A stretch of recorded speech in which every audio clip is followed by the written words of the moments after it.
Hello, everybody. I thought I might just make a video and explain the study to you instead of you reading an email because I know it can be kind of overwhelming and you don't know what it is. And okay, so my name is Shauna Sundberg, and I am a doc student at Ball State University, and I'm also faculty there. I teach in the ABA and teacher prep program, but I'm also working on my dissertation. And so for my dissertation, I'm going to be doing a study on training BCBAs on ethical decision making and assent based care around prompting procedures. And so, what I want to see is if I train your BCBA on all of these things, is this going to impact the training that they provide to you?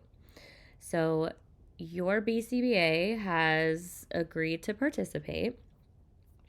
And so, I need an RBT to basically be their role play partner. So, this is actually a really sweet gig for RBTs because you are not being evaluated at all.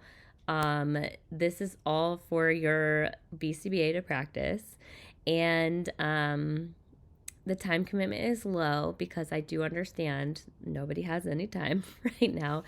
And at the end, you will get a $50 gift card. It's a Tango gift card, so you can use it at all the places like Amazon and Starbucks and Target and all the places. So there's that. So let me explain your part in it. Basically, if you want to move forward, I would meet with you. I'd go over everything with you. We could do this virtually to start because I know that you're busy, and I will meet with you whenever you can. It shouldn't take very long, but if you do choose to move forward, your parts for the study are in baseline and then post training for your BCBA. So basically, we have baseline data. I'm going to train your BCBA. Once they meet criteria, then we're going to do post training data. And so I need you for baseline and post training. And this will be done at the clinic. You will be videoed, but nobody's going to see these except me. And again, you're not the one being evaluated. It's actually a BCBA, so no one's going to be taking data on you. What those role plays will look like is you and your BCBA will be given a case scenario on just the typical kiddos that you work with and the age range that you work with. You'll be given enough information to kind of know what, the BCBA will be given enough information to know how to train you. And then there'll be a skill, like an acquisition target on there, like receptive ID or hand washing or whatever it is. There's a bunch of them. And your BCBA will then be in charge of training you on how to teach your hypothetical client this skill. And that's all it is. This should be pretty normal, what you guys would do anyways. It's just not scripted, but it's a hypothetical student. So all that video will be is you guys get the case scenarios. I'll tell your BCBA, train your RBT on this skill.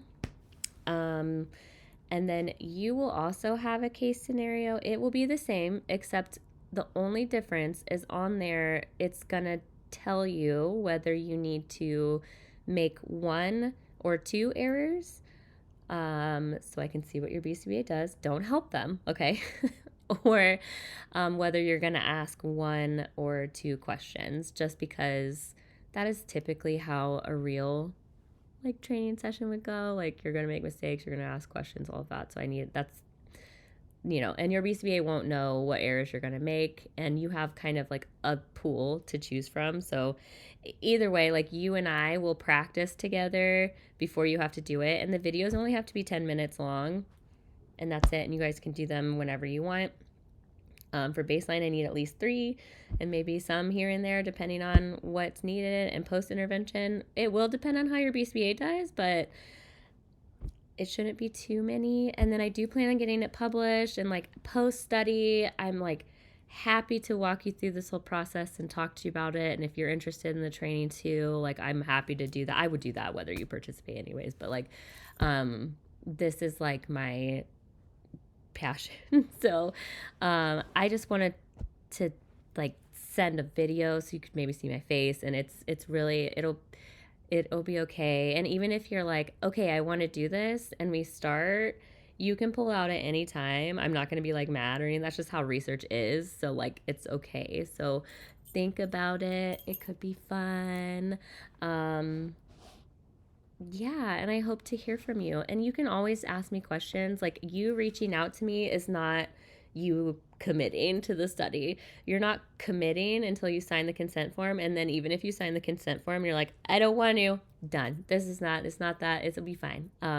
So that is that. I don't know if I like told you about my like work history at all, other than that I'm faculty now, but I started in the field in 2010 and I was an RBT. It was before they were RBTs, but I was an RBT for like 4 years, and I was like, I'm being an RBT forever. I like truly did not. I remember someone asked me like, don't you want to be a BCB? I'm like, nope. I changed my mind eventually because then I like was, I don't know.